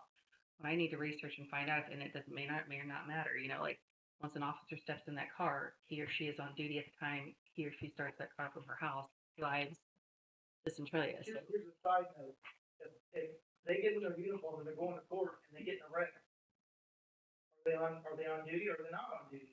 Well, are they showing up for the purposes and under the the direction of the city to do that? So then they're a city employee or acting on the city's behalf at that time. Correct. So it would be under our name. full coverage. I mean, that's, County doesn't, adjoining county. Hire deputies from adjoining. And I think Tara's got a great point. Let's talk and see what other, but you know, like if you guys are wanting to consider this, let's look at what other jurisdictions are doing too, to kind of give you an idea of the policies. I know that we have a 20-minute call out radius for utilities, so you guys could pattern it after that. So we know that that works, and we know that those men and women are taking vehicles for those purposes. So you have a precedent here in the community for something that's already occurring. Entirely aside from the whole maintenance issue. Do you truly believe that moving to take home vehicles would be a recruitment enticement sufficient that we Well, I've asked this before, it hurts. I do believe it would be something that someone goes, you know, that's another thing that every other agency's already doing. That helps me consider working for Centralia. how are you trying to recruit? What Well, we had the radio campaign, which had 0. And, well, there was 3 options there. One was the Cadillac of advertising, and the one on the other side of the spectrum was the low numbers, so I went in the middle. Trying to get it. But the other thing that we're doing is we got it listed on our website and on our Facebook. And that's it. I understand correctly that there is a police interagency recruitment service of sorts. There is a board. Well, that you can, What's I the think they question? post puts it out there, and then like the academies, where they graduate from the police academies, you can send a job openings to the academy. There's an oversight board in Columbia that is not have anything to do with recruiting. So, in that, Post posts used to, and also send your job openings directly to the. I think it'd be do we know how well these television ads have done? That you see it on TV, that Columbia's, So I've got a friend that's the chief of the Capitol Police. I've got a friend that's, both of them have been on TV. you hear Columbia's ads all the time. I don't hear the, Capitol Police ads anymore as much as I did. I did a while But back. I talked to both of them, and, the Capitol Police applicants are for, and, not the best ones that you're gonna get. Columbia has their own problems. That's a whole different, that's a political problem, that's a benefits problem, that's a, you name it. Another thing that Fulton's done, and I'm just doing this so you can kind of give us your thoughts on it, is where you put these people through the school, right? And because Columbia advertised that, put them through. What are your thoughts on that program? Well, like I said, that can't hurt either. Problem they're gonna run into, and I've heard it happen, is as soon as they get through training, they go work for somebody else. You do your time, and it's contractual bound, obviously. If we pay for this, you stay with us for 2 or 3 years. Not only that, but the state has a program where you can get a grant. You can get that money back through the state. Now that depends on funding. I think it's called the Blue Fund or I can't remember. But, you have to be willing to put the work in and hopefully they stick around. They like it, they stay with it. You would have to provide the candidate, is that correct? They say that. You'd provide the candidate that we would put through the Yeah, program. and you have to pay them a salary and you have to provide the equipment. Because that's what the other people are doing. So to be competitive with that, you've got to do the same. I mean, and then what about job fairs? You know what I mean? A job fair being, you know how engineering school, they go down to. No, I know exactly what you're So I'm just asking, is that of any value, do you think? I don't know the exact results of those. I mean, you're talking to, 20 something. I understand. It just kind of depends. I really have not. I've got a friend that did some of those. I could reach out to him. I just don't know. I mean, he's from Springfield. He wants to move from Springfield to come to. No, understood. I'm just trying to think of how do we get this qualified candidate or somebody that has a skill set and the mentality to be an officer if they're young, right? You're her, and so it's challenging. The policing, we've said 2 or 3 years ago, is going to get dramatically hard to maintain. Well, like I said, we have to get I say in the ballpark, we're not even in the parking lot in pay. So until we choose to address that, and I've talked to several of y'all about this, we're still gonna be where we're at. And that's the whole thing. And that pay is the hourly pay or what? Okay. Yep. So have we done any checking into that? Okay. Well, how does that look? I mean, he's saying that we're out of the game on it. We currently start our officers off at $21.99. 21.99. It's, I'm not gonna be able to pull it up right now. We start off in the grade 8 and that starts at $21.99. And Hallsville, I believe, starts off at $23 an hour. Ashland starts at $22 an hour. Holt Summit, I believe, starts out at 22. Yep. And in all of these, so we're within about $2 to $4 of most of the agencies, if not spot on. But our benefits are, our health insurance benefits are much better than those agencies. So the question is, evidently these people don't value the overall package. It's the hourly wage is the most important. Sounds like. Well, yeah, in my opinion, especially if you're, They don't understand it. No, I understand. I get it. You know, they look at how much am I going to spend My on my young check. adult children, they don't understand Yeah. that benefit package, and how much it costs and What constitutes an adult child? But also, many of those on that, in the packet, had take-home costs. So when we're talking perception, dollars an hour take-home cost. We gotta have some people. You're short one, you're gonna be short two within what, a month or two? depends on his house situation. Then you're gonna be driving everybody else on overtime and everything else, and we cannot be short police. I mean, the whole industry's facing this. I mean, we could sit here all day and say we won't be affected, but it's happening. It's probably time to give the job. Label that as go all the way straight again. And they assume that you.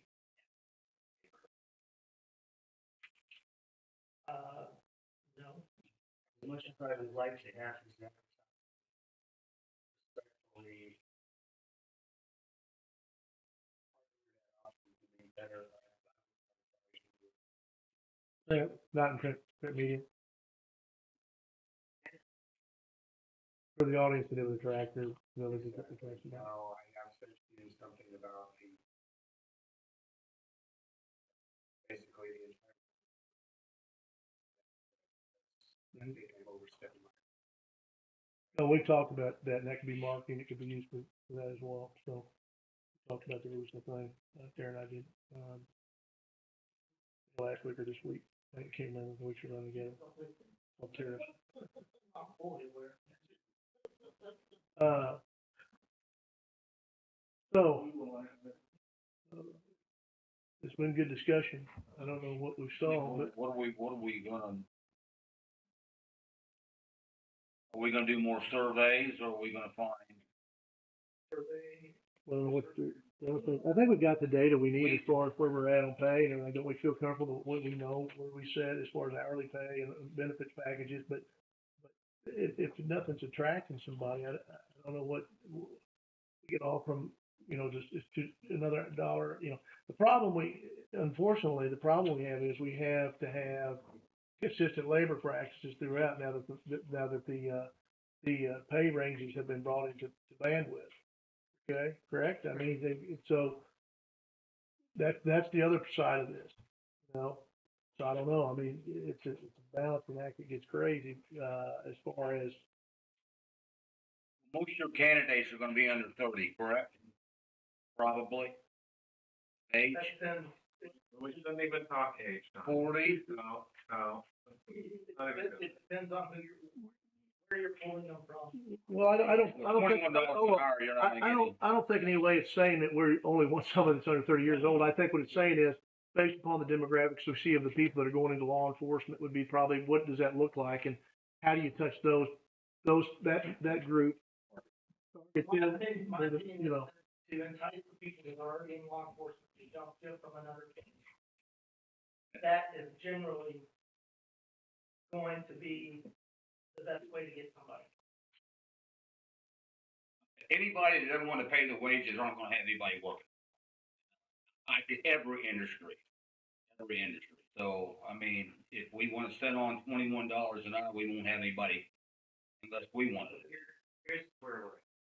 $21.99. I mean, every industry in Centralia is having the same problem. Military's at 21, Howitzers at 23, Alden's at 23, Love's 22, Butler's 23, Brookfield is 21 to 23, Bowling Green is 22, Montgomery City's 22, 23, Athens 22. We are, you said that we're not in the same ball parking lot. We're very much in the same ballpark. We're within a penny of several of these. But if the enticement of a take home is going to be the thing that flips the tide, I think we need to look at doing the take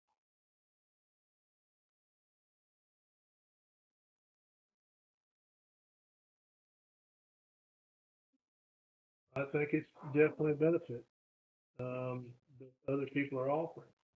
Now, it's like on a regular basis, so that's something tangible that they use every day, so they see that like a paycheck, more so than the loggers and that kind of thing at that age, maybe, I don't know, you know, so, I don't know. If that's what's needed, it's for us to actually be able to recruit officers, and so be it. And you're gonna do some checking into that for us, correct? I'll bring you something, I'll send it to you for your, public, or not your public safety. For the next You public let me know what you need. I've given copies of policies that are surrounding agencies that use them. If you, Chief, if you wanna put that together for the next public safety meeting so they can have it, or whoever has it, that would be probably what the board would need to make a decision, and we can get it on the agenda next month, and you guys can vote on it. And it looks like it makes sense from a maintenance, if we can afford to do it. Now, If it works. I think it's the biggest benefit of it to me is another perk that puts us even with other people and competing. You know what I'm saying? I mean, to be quite honest with you, I mean, it gets down to it because you've got 5 cars. If you're not using one all the time, then you're gonna move that mileage across the car. So it's hard to say you're gonna lower a lot of mileage. And I throw this out there, if you implement it and it doesn't work for the year, and it doesn't have concrete, No. evidence or Yeah. suggestion that it works, I think we have to be as creative as possible to arm ourselves to be as competitive as possible for the people that are going into the profession and who would jump ship, as you put it, right? So, still trained people is also a plus, right? Like we said, with our other vehicles, we need to be in a training program, all of our vehicles, police cars included. Well, I agree with that, I'm saying, yeah, you should have one that you're able to wear it out and have major problems with it, so, yeah, I agree with that. So you'll get us that information. Well, Tara's got a lot of it, I just asked her, so she's gonna share public safety. My other suggestion is just to double check your insurance. Somebody asked a question about insurance, just double check with your carrier, their position, so that you guys have that information directly from your insurance carrier. I think that's the next step for us at this point, to look at it that way. Is have a plan to delve into this deeper and figure out, so. Anyway, that's what we'll do on that. That moves us to new business. I would entertain at this time, we put, under new business, there was discussion earlier, about item D, under road vacation of Highway 22 in Jefferson, that we need more information on. We would like to have, Yeah. oh, I'm not there yet. I'm going to be done. It's up, Yes, oh, no. I'm like, I'm way ahead. Oh, that will. I was gonna skip the first thing. oh my God. I'm telling you, man, this tariff stuff has got me blown up on my regular job. But anyway, that will move then. There will be no appointments because we've got to have, the hearing on that. So we won't do that. So I don't really have anything. So D, city administrator. Right, reports in the packet, it's been, a pretty busy week.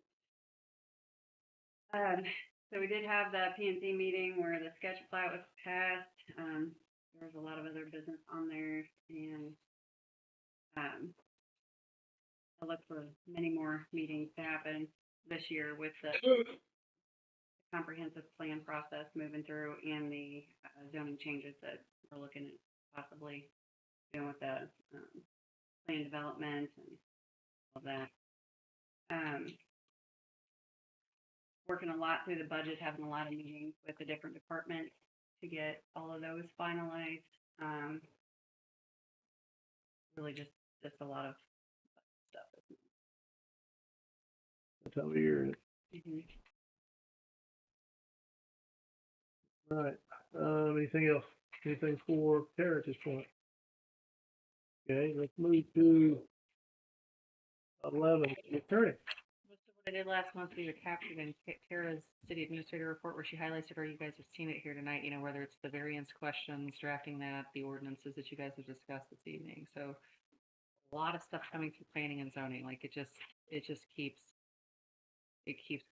So, I mean, there's just questions and, you know, moving parts, and I don't see that slowing down. Which is not bad. It means you guys are growing. I mean, it's a positive thing. Working through it, yeah. Yep. Yes, sir. I apologize, I missed a question for the city administrator. Go right ahead. We'll let you do that. What have we found out about the blue bins issue that was raised? I did email Linda the next day with an answer, but they're not gonna allow them. Yeah, that was my thought too, but thank you for that. Now, that moves us to our city clerk. Just a couple of quick reminders, coming up pretty quickly is spring cleanup. First 2 weekends in April already. Right after that, elections. I was able to attend last week the Missouri City Clerks Finance Officers Association Spring Institute. A lot of good training. It's always a great opportunity, so I appreciate the ability to go to that. With that, there's a lot of certifications, hours, training that go towards Missouri Registered City Clerk designation, so I'm well on my way to receiving that later this year, probably. I also applied for and received a scholarship to attend the International Institute of Municipal Clerk. But that International Institute of So Municipal where will that be in the world? It's actually held in this time in St. Louis. Oh, very. There we go. That's good. Hey, I know. That's the reason somebody in the United States can't get a scholarship. Been all over. I know. You're the closest one to apply. Yeah. I don't know, maybe you're going to Louise, I didn't know. Maybe, I was in Canada last year. Oh, you didn't miss anything, trust me. But I did receive that, so it's a great savings and a good opportunity, and I'm excited to Good. see clerks from all over. Great, we appreciate the effort That's putting in. several months now. Sounds good. All right. Is it in May? It's in May. So, anything else for our clerk? Anything else? Righty, now. The whole thing. Moving to go into a closed session. During the meeting, the Board of Aldermen may elect to go into a closed session and hold a closed vote. Closed session, the closed vote shall be, one, as provided for under section 6100211 of the revised statutes of Missouri for legal actions, causes of action, or litigation involving public governmental body, and any confidential or privileged communication between a public governmental body or its representative and its attorneys. 9, preparation, including any discussion or work product on behalf of a public governmental body or its representative, negotiations with employers. Second, Lisa. I have a second, a close second.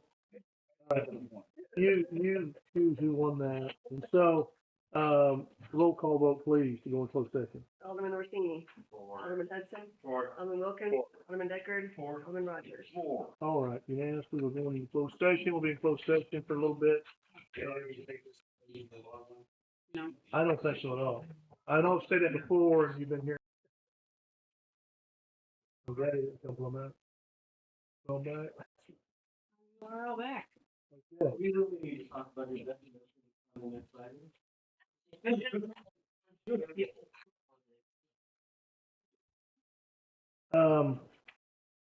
We, came back into, open session from closed session, no votes were taken.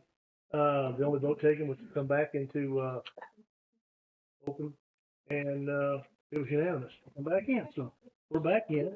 And now we're as may arise. We need to, set, a date for the special board of aldermen meeting that we need to have. So I'd entertain.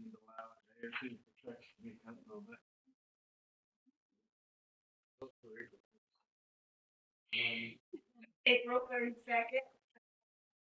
Gotta be in March. Say the 26th, 27th. What is it? You're gonna do it next week, next Thursday, week? So either next Wednesday, the 26th, Thursday, the 27th. Those are the Do it days. Monday or Tuesday, I can't do it Wednesday or Thursday. So Monday, the 24th, or Tuesday, the 25th? Monday the 24th. I'm out all week. Are you? He's on spring break. Oh, yeah. You gone all week? I'll be in Savannah, Georgia. You can come See, he by. is on spring Yeah, break. you did. How does next week, does Monday work? Monday would be good for me. Monday, Does it work for you? Monday. I move that we have a Six- special board of 6:30. aldermen meeting on Monday, March 24th at 6:30. Regretfully said. First and second to, have a special board meeting on March 22nd, 24th, excuse me. I got April 24th written down, the other one. All in favor? All opposed? Passes. We'll have a meeting at 6:30 on the 24th of March. Okay, now, that moves us to B, discussion regarding chapter 31, article 2, section 31, dash 20, subsection F. Somebody needs to help me with that. I had it up when my computer died when we were enclosed. This is on the lot split request that, Boyd has brought up about the, and the common lot, thank you, common lot lines for Okay. lot split, the common lot line. So we don't we've had the discussion, I guess, we're having another discussion on it or what? I think Boyd presented information. I don't know if you guys want to send this topic of discussion to P and Z. P and Z's already seen this, Okay, P and Z has already We seen it. have to, and they made a recommendation Okay, to so not change the ordinance.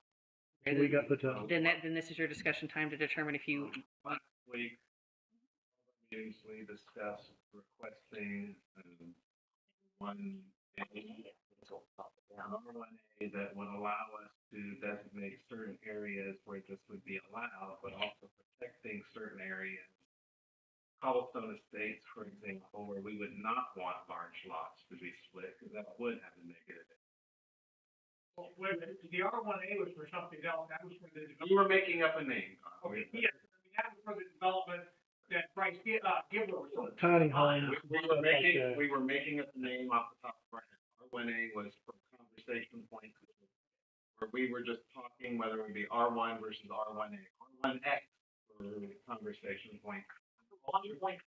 An alternate R1 thing that would allow us to designate certain areas in our zoning to allow this, and we wanted to see if As the Boyd P and Z mentioned. would take a look at this and see if it would be an option. That's kind of what we were talking last week. Is that what we're talking about here? yes, that's what you're. That's what I would say it is, to have the option for, I mean, it needs to be because you're going to be possibly altering an ordinance that currently exists. It needs to go back in front of planning and zoning anyway, because it's an RD, with a public hearing and everything. You need to just direct it to them to look at it and see what they pitch back to you, and then it'll come here. We'll have a public hearing. I was gonna keep reiterating this now, and I feel like it's great, but I mean, Yeah. we're gonna have a Boyd? public hearing. We're just Maybe keep the way out on that topic. serious. Yeah, I know I get irritated, and I've been told before by other businessmen in town that I ain't the one that sometimes lead these children. Well, I get irritated too, so We can argue the legal precedent all we want to, because that's a poison pill that me or anybody else always reserves if they wanna go down that road and file suit against the city action. We don't wanna do that. What we need to do here is let common sense prevail. And for point of clarity, I would never ask this question in a part of town that it wasn't appropriate. And maybe I should have clarified the constraint. My question in changing this ordinance would only be to go back and be able to use the 50-foot lots that were properly platted when the town was built as buildable lots. Make the change relative to those old 50-foot lots, because that's where the real bugaboo is. Anything that's 60 foot or bigger, it doesn't matter. You would never go back. Cobblestone, Green Gables, Southwest Country, that are all 60, 70 foot lots, it would never be appropriate to ask that there to split that lot. What I'm asking is, let's go back and amend that 1961 action to say, in the old parts of town that had proper 50-foot lots that are 140 feet deep in most places, that are 7,000 feet and exceed the R1 minimum lot size of 6,000 feet, let's go back and make able to use 50-foot lots as they originally platted. I think we understand your point now. Do something there. Let's just focus on the old parts of town where there needs to be a focus. Yeah, Let's actually get our ordinances to match what we wanna do, so it's repeatable 20 years from now when we've got a whole nother group. Right. So I hear what you're saying, that you would never ask for that. You want it written black and white, so it's clear. In 1961, none of us understand what the intent was there. We may guess, but none of us do. Let's just be real. So let's make it correct. So I move that we send this back to P and Z for them to give us a recommendation to potentially come up with an alternate R1 that we could then designate areas to that would allow that. First and second, to send it back to P and Z for an alternate that would be feasible for the, opportunities that, where it would fit. A recommendation on that. It's what I've heard, right? Where we could split those lots. Okay, so, I have the motion, do I have a second? Second.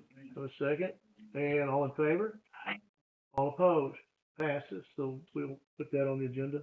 Nobody at the vacation, to send it to P and Z for evaluation. They want that for the, Adair's Road. Do you want it to go to P and Z's? Yes. P and Z. I thought we didn't do that yet. No, it's under As May Arise. Oh, under, as may arise, we do have the other one. To send the road vacation part of Highway 22 and Jefferson to P and Z for, an advisory. Mhm. That's all it is. No, first and second, all in favor? All opposed? It will go back, planning zoning to give us recommendation. On that, they noted it would be 22 or Jefferson Street as a unnamed street.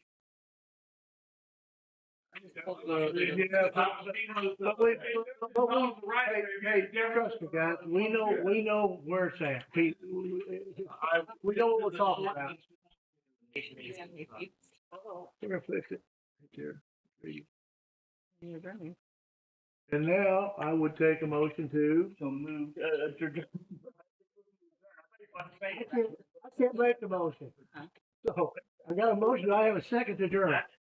First and second to adjourn. All in favor? Opposed? Passes.